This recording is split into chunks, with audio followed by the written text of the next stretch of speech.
Four চ্যানেলের পক্ষ থেকে স্বাগতম। তো ভিউয়ার্স সবাই কেমন আছেন? আশা রাখি সবাই ভালো আছেন। আজকে আমি যে বিষয়টি আলোচনা করব এটা হলো বিশেষ গণবিজ্ঞপ্তিতে আবেদনের বয়সসীমা উঠে যাচ্ছে। এ সম্পর্কে ভিডিওতে আমি বিস্তারিত বলে দেওয়ার চেষ্টা করব। তবে ভিডিওটি শুরু করার আগে আপনাদের কাছে একটা রিকোয়েস্ট থাকবে। আপনি যদি এই চ্যানেলে নতুন হয়ে থাকেন তাহলে প্লিজ সাবস্ক্রাইব করবেন এবং পাশে থাকা যে বেল আইকনটি রয়েছে তাতে অলে ক্লিক দিয়ে রাখবেন।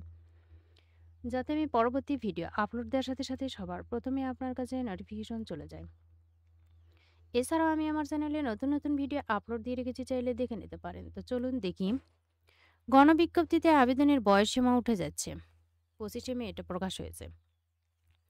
এখন থেকে শিক্ষক নিবন্ধনের বিজ্ঞপ্তি প্রকাশের দিন থেকে প্রার্থীদের বয়স গণনা করতে হবে বেসরকারি শিক্ষক নিবন্ধন ও প্রত্যয়ন কর্তৃপক্ষকে।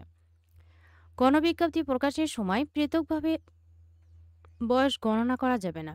এর ফলে গণবিজ্ঞপ্তিতে আবেদনের ক্ষেত্রে বয়সের বাধা উঠে যাচ্ছে। 25শে মে শিক্ষা মন্ত্রণালয়ের অভ্যন্তরীণ এক সভায় এ সিদ্ধান্ত নেওয়া হয়।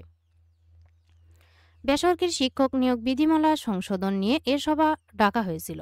সভায় উপস্থিত মাধ্যমিক ও উচ্চশিক্ষা বিভাগের 3 কর্মকর্তার সঙ্গে কথা বলেছে দ্য ডেইলি ক্যাম্পাস। তারা জানিয়েছেন, দেশে প্রচলিত নিয়ম অনুযায়ী বিসিএস সহ সব ক্ষেত্রে বিজ্ঞপ্তি যেদিন প্রকাশিত হয় সেদিন থেকে প্রার্থীর বয়স গণনা করা হয়। তবে এনটিআরসি এর ক্ষেত্রে শিক্ষক নিবন্ধন পরীক্ষা এবং গণবিজ্ঞপ্তিতে আবেদনের ক্ষেত্রে পৃথকভাবে বয়স গণনা করা হয়। এর ফলে অনেকে শিক্ষক নিবন্ধন সনদ অর্জন করলেও বয়স সংক্রান্ত জটিলতার কারণে গণবিজ্ঞপ্তিতে আবেদন করতে পারেন না। এ নিয়ম পরিবর্তনের বিষয়ে সবাই একমত পোষণ করেছেন। তারা জানান, এখন থেকে এনটিআরসি নিয়োগের ক্ষেত্রে শিক্ষক নিবন্ধনের বিজ্ঞপ্তি প্রকাশের সময় প্রার্থীর বয়স যত থাকবে সেটি হবে মূল বয়স। গণবিজ্ঞপ্তির সময় আলাদা করে আর বয়স গণনা করা হবে না।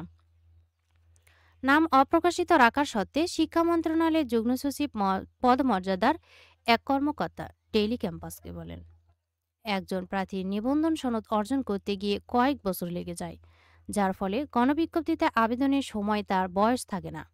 ওই শিক্ষক পরবর্তীতে আবেদনের সুযোগও পান না।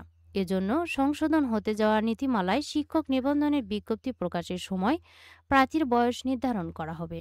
গণবিজ্ঞপ্তির সময় আলাদা করে বয়স হিসেব করা হবে না। ওই কর্মকর্তা আরও জানান, নীতিমালা সংশোধনের বিষয়টি এখন জনপ্রশাসন মন্ত্রণালয়ে পাঠানো হবে। এরপর আইন মন্ত্রণালয়ের মতামত নিয়ে এটি প্রকাশ করা হবে। এর আগে কোনো বিজ্ঞপ্তি প্রকাশিত হলে সেটি এই নীতিমালার আওতায় আসবে না। তো ভিউয়ার্স, এখন থেকে বিজ্ঞপ্তি দেওয়ার সময় থেকে যে বয়স ওটাই কিন্তু বয়সসীমা হিসেবে ধরা হবে। তবে কবে বিজ্ঞপ্তি দেওয়া হবে এখনো কিন্তু চূড়ান্তভাবে জানানো হয়নি। নিউজ পাওয়া মাত্রই জানিয়ে দেওয়ার চেষ্টা করব। ভিডিওটি ভালো লাগলে অবশ্যই লাইক, কমেন্ট এবং শেয়ার করবেন। আরও নতুন নতুন ভিডিও পেতে চ্যানেলটিতে অবশ্যই সাবস্ক্রাইব করে সাথেই থাকবেন। এতক্ষণ ধৈর্য সহকারে ভিডিওটি দেখার জন্য সবাইকে ধন্যবাদ। সবাই ভালো থাকবেন, সুস্থ থাকবেন। আবারও দেখা হবে নতুন কোনো ভিডিওতে। আজকের মতো এ পর্যন্তই। আসসালামু আলাইকুম।